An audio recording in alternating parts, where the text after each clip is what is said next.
Welcome to Focus on the Candidates. I'm Cynthia Pooler. My guest today is Tommy Barnes, and Tommy is running for Congress in the state of Alabama.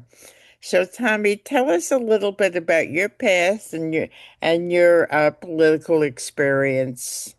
Yes, I will. I'm a graduate of Sheffield High School here in Colbert County, Alabama, and ended up going to the University of Alabama and got a chemical engineering degree and a little experience briefly. I worked industry for Reynolds Alcoa for 21 years, and I ended up going to a utility company, and I was over water, wastewater, natural gas, and distribution of water systems. But basically, as far as my political aspect, I've been around supporting various candidates many years. I got very involved in politics at a young age. And I became actually chairman of the Republican committee here in Colbert County, still on that committee, and I was actually even a state committee member. As you see in my shirt, it says actually counties, and it's also a executive committee tag that I've got on. But really, how I got in politics, about 2012, I ran for office, and it took me a couple times to win, but I unseated someone that had been in 30 years, and it was or around 24 years, actually, not 30. But I ended up winning the election for Colbert County commissioner, which is very associated with states. I'm very involved in nationally commissioners all over the country. On the Environmental Land Use Committee as far as NACO, and I'll be giving a paper in Washington with that group in front of many commissioners all over the United States. So with that, I've got a lot of involvement and a lot of history working with governmental officials. Being one myself goes a long way, and I'm pretty well known with Alabama Department of Environmental Management and my both permitting and some of the things I've done with industry and utility work. So, is running for Congress and learning about how Congress work, is that a lot different from what you've known before? Not really. The only problem you have in Congress, in my opinion, is one of the, well, let me rephrase that. One of the many problems they need to overcome, and I know the president has shared it even today, the problem of career politicians. I believe there ought to be term limits. And the reason I believe that, if you try to run for office, as I'm doing, the obstacles of raising money, unless you're a multimillionaire or millionaire, it's very hard to gain financial support. And the leverage they get from PACs and other things is somewhat skewed, especially my background with rural water, natural gas, a lot of associations, railroad that I've assisted with on some projects. Trying to get money out of PACs has become a issue and it's keeping people from running. It's keeping good people from running, and I feel like I'm much more qualified as a candidate as someone that's been in there 30 years because I'm feet on the ground. I know I love all people and I try to help people, but I've got the qualifications with my degree and other experience that makes me outweigh anything that's been done or lack of anything's been done in our district for 30 years. If you really look back, our legislator, congressman, has very been, if you look at the district speaks for itself, but there's some few bright spots in the communities that I'll be serving. But we have a lot of catching up to do in infrastructure and energy and some of the things related to that. So, if you're not an incumbent and you're not well known in the district you're running in, does that make it even harder and harder in recent history to raise money? Yes, it's made it harder to raise money. I will say that because if you're not in the district, you do quite well in the county that you reside. I think I've raised $50,000 very quickly in that era. But outside of that district with people that really, like you said, don't really know you, and you're going against someone with millions of dollars, it's a challenge to get money. I think it would be easier to get more money if the rules that were different. For instance, in state offices, you can receive much money, no limits, but in federal, you can only receive $3,500 maximum per person per Right. election. And PAC money is approximately up to 5,000 per election. So there are obstacles, and the problems that newcomers have is overcoming the network, we'll call it, the career politicians, the lobbyists that seem to control them in many ways, in my opinion. I've learned a whole lot. But many people have been somewhat kind to me because I know a lot of elected officials in the counties I visit. But some party chairmen, I think, they have their favorites. But if you're a party chairman, let me tell you one thing that ought to be happening. They ought to be supporting competition, because whether it be in sports, athletics, or even academic, why not want the best leader to represent you? And competition brings out the best, in my opinion, for the people to see and understand and meet their needs.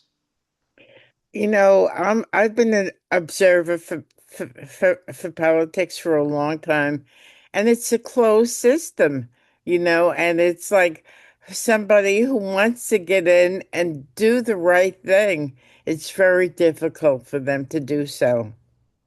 Yes, and that is so true. And my wife tells me I ought to write a book when I get through, just to what it takes to overcome these things. And I'm one of those that can overcome it. I truly believe I can win, and I really believe I will win.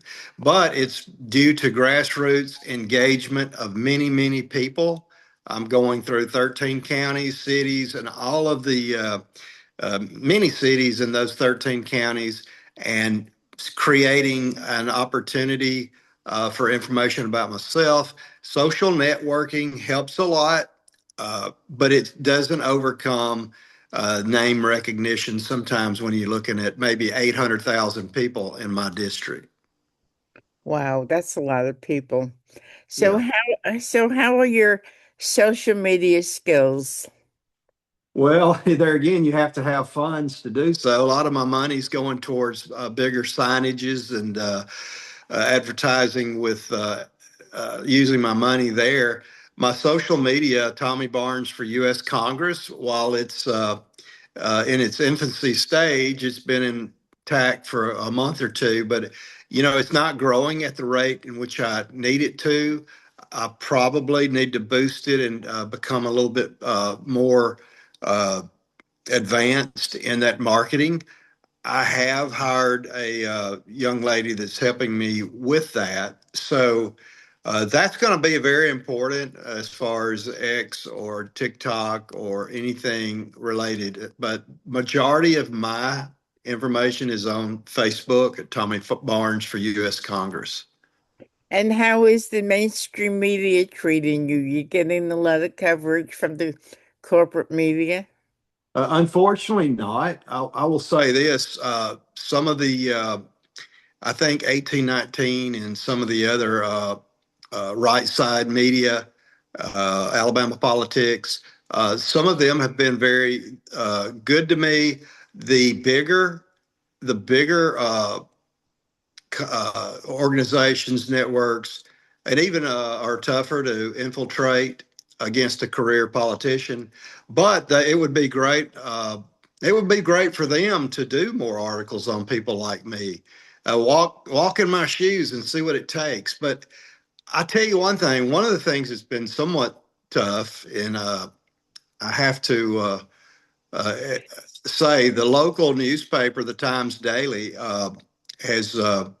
I had a reporter that basically was told not to run articles about me. So, and that hurts, especially when you see the region I live in is very populated. 60,000 people in Colbert County. To my north is 90 something thousand people.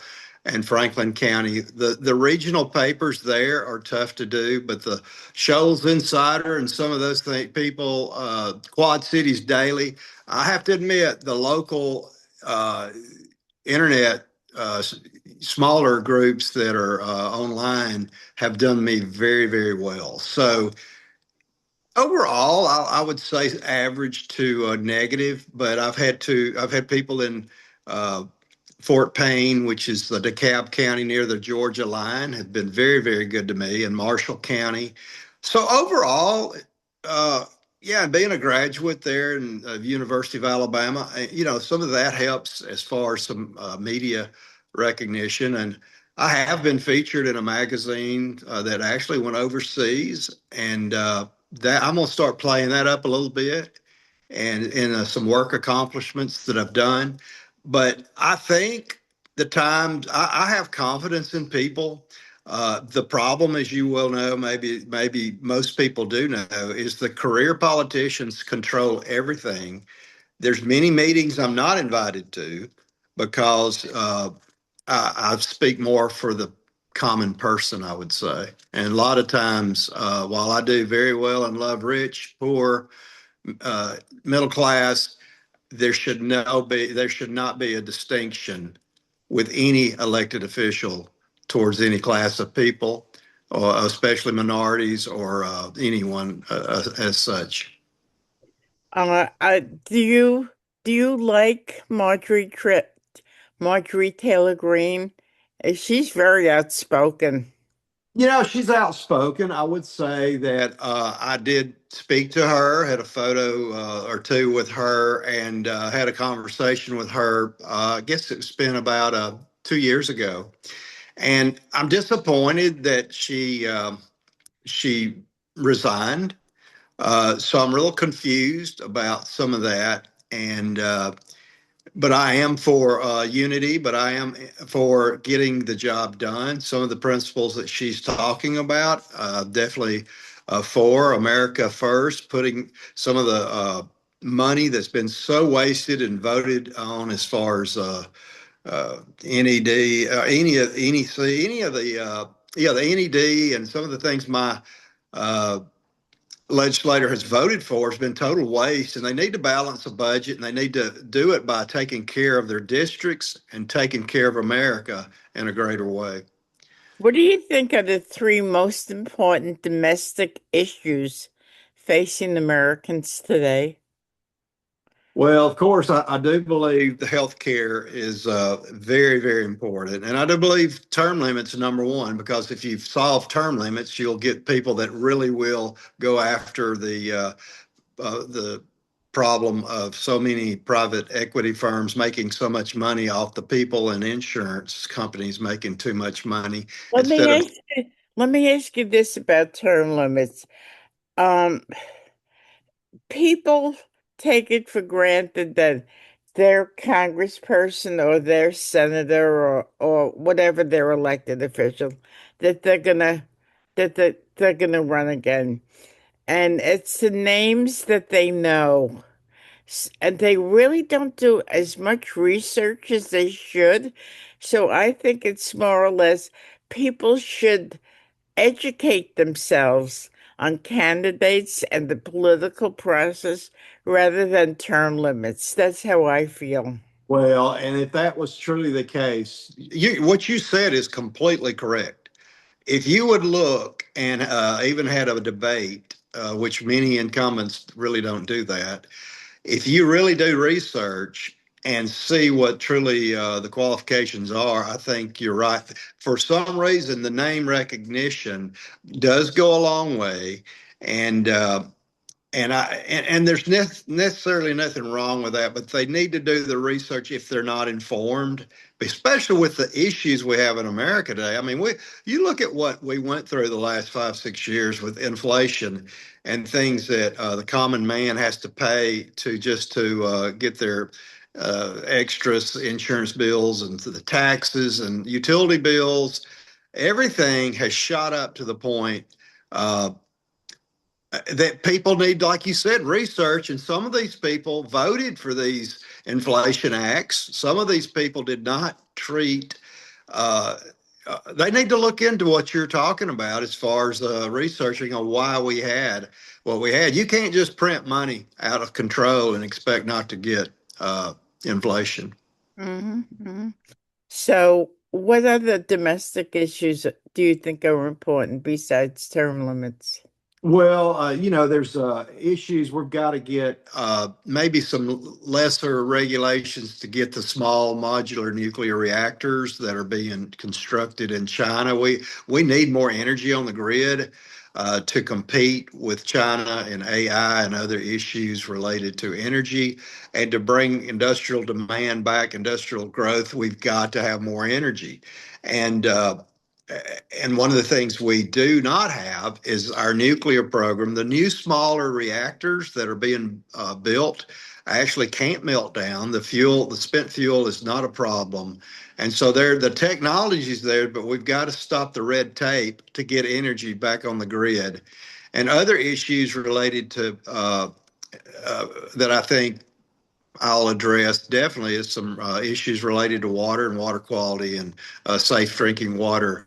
I think EPA's made some boo-boos with political appointees that were not substantiated with science, and we've got to get those eliminated or reformed. And the other thing is what it takes in permitting. They need to work on different levels of permitting at the same time instead of blowing a project. If you look back, look how long it takes to build a road. Look how long it takes to do any kind of project work with that has government associated with it. So some of these delays are giving the private sector pure heck, and so I think there's ways to shorten the NEPA process and certain things that need to happen. But I do love our national parks. I do love our environmental resources, state parks, and things that tourism. Tourism is another thing that I would really optimize in our district because we have such beautiful streams and river here, and there's a lot of we need some name recognition from resorts investing in these areas in Alabama that are highlighted along the Tennessee River and some of the areas, the Bear Creek all the way to Gunnersville, Little River Canyon, in Fort Payne and Mentone. There's a lot of things I can name off, and there's a lot of people doing good work, but they need help. Coleman does a very good job, Coleman, Alabama, with festivals and other outreach. And Tuscaloosa, of course, in my district where the University of Alabama is, there's things we can do there that enhance the opportunities for infrastructure there. So I'm excited about it. I do believe there's any subject matter I've got a little experience with and dealing with, and optimization is my basically it's my degree, and it's what I'm pretty good at. Mhm. Um, what do you think about all of the turmoil in Minnesota? Well, I think the turmoil that occurred there was a result of you know, the law being allowed to be broken by illegal immigration, and the segmented area that we've had there has been highlighted by in ways that can happen if you're going to have law-abiding people not affected. People have the right to express their opinions, but the problem we have, I think, there and other places are the lack of engagement with the forces that deal with this. I think the you never want to bring in an agency and work on their own, and because uh, especially I fault Waltz and them for not getting on board with their local law enforcement and doing this as a coordinated effort. And you can't just after the fact, you can't treat people cruel that have not, you got to be careful with people's rights too. They're not many of them aren't responsible for being stopped on a highway for no reason at all that are legal. So you got to be very delicate in how you deal with this situation. I understand both sides. So, what do you think of the most important foreign policy issues? today? I think some of the foreign policy issues I think there's times to help people. I really believe our strength goes a long way. I think that's very important. I think some of the things we've done as far as Greenland, for instance, is not a bad thing to try to get an area of governments that's reliable for us and our security if it relates to our national security. But as far as the Ukraine Russia issue, I think the government has wasted a lot of money.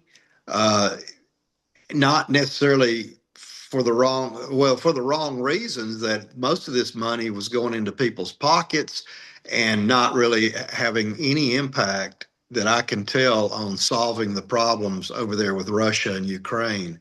You know, I'm not a scholar of Russia, Ukraine. I do know I had a roommate that went over and did a lot of mission work in Ukraine years back, as far as when I was in college.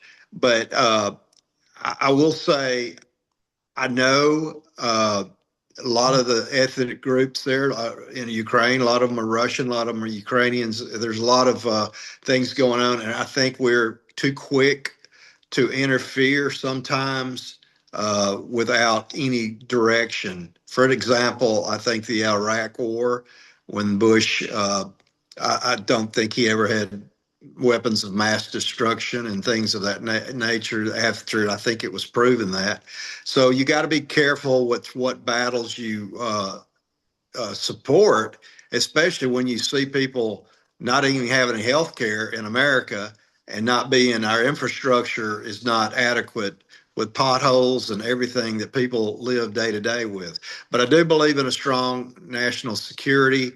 I do believe in having allies, but how we've approached it in the recent decade leaves a little bit to be desired. But I do like to use educated personnel, historians uh, in those areas, and take advice based on input and research as to what's going on.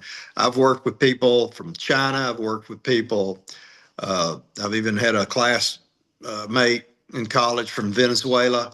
So there is a lot of crooked nature elections that have gone on overseas, and whatever it takes here, we have to have safe elections and not become part of what's happened in many nations overseas. So, what unique qualities would you bring to the table if you were elected? I think some of the unique qualities is being both an athlete in the past and still do things as far as that. I relate to more and more people in society than any politician. And because I've walked on the shoes, I'm on the ground. I've done things in a laboratory, I've done things in design work, whether it be carbon absorption, worked along with some nerve gas demolition plants, VX nerve gas, and I've done some things in natural gas as far as contracts and understanding how that is beneficial to America. I guess if you had to, the biggest attribute is I think my energy and my desire to help everyone, but uh, I think a lot of it is just truly experience. I mean, I could retire. I mean, I did retire a little early to run for this office. My wife's going to be working another 4 or 5 years, and I've got 2 terms, 2, 3 terms that I would love to help America, and I'm available.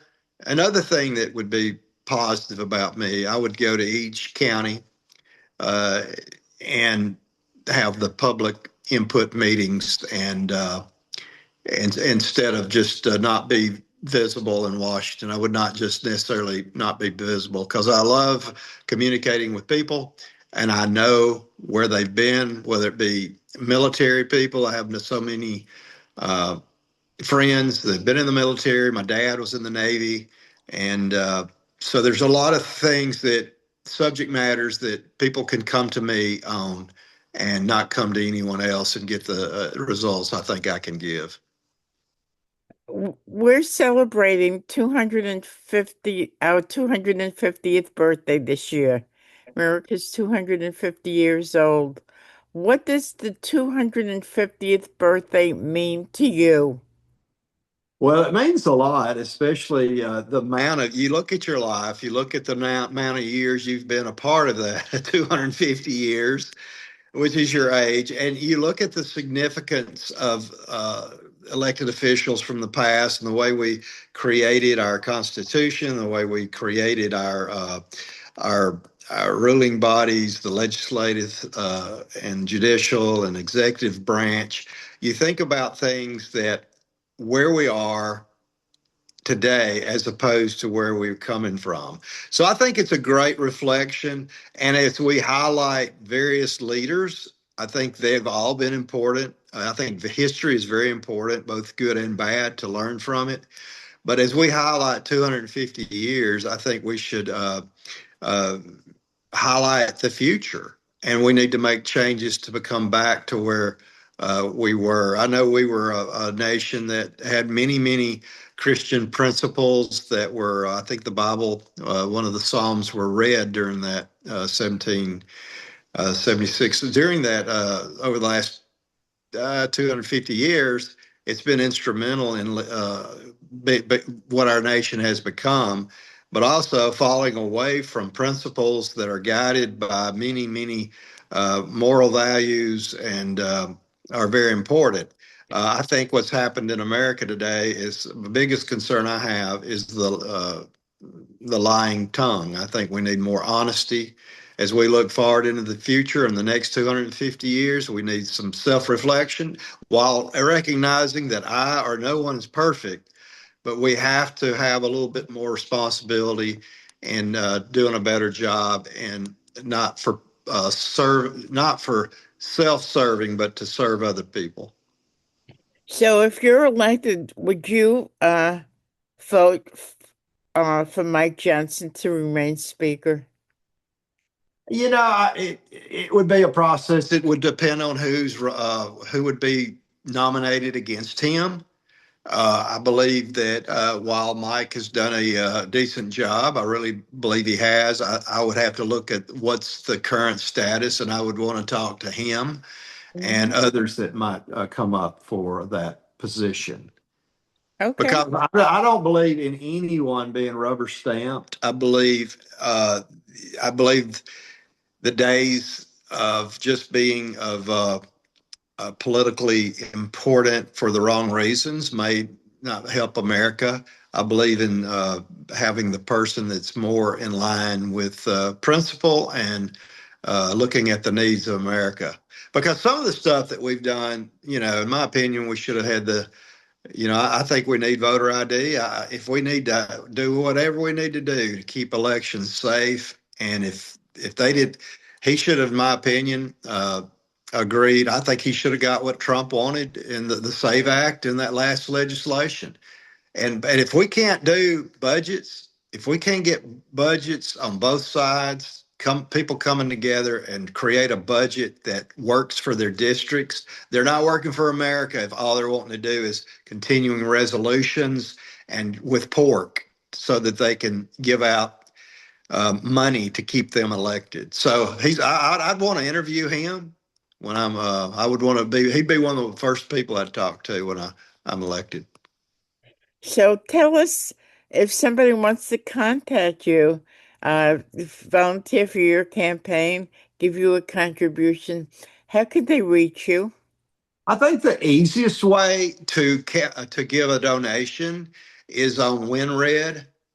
It's a very popular way of giving to candidates, and it's WINRED. It's online. You can search it, and you can search my name, Tommy Barnes, for Congress, Alabama, and it's listed there. And you make a small donation or a large one there, or you can go to my Facebook page and it gives my phone number, it gives my email address, my Gmail address, and where you can mail a check to. So the Facebook page, of course, is Tommy Barnes for U.S. Congress. And if you look at that in Alabama, you'll find it on Facebook. and I'm also on X and uh, the Instagram and TikTok. So you could people can search and find me, and now, especially on Ballotpedia and places like that, you can actually see, and on the Republican Party in Alabama, you can search candidates, and so there's ways to get to those social media places too. So basically, I would suggest WinRed is the easiest way to enter a small donation. Thank you. Thank you so much. You've been listening to Tommy Barnes, who's running for Congress in Alabama. I am Cynthia Pooler. This is Focus on the Candidates. If you like this show, please subscribe to my YouTube channel. And if you like Tommy's video or any other video that I've done, please share with your social networks because I really want this channel to grow. I love talking to candidates. Thanks, Tommy. Thank you, everybody, for listening. Have a wonderful day. Thank you very much.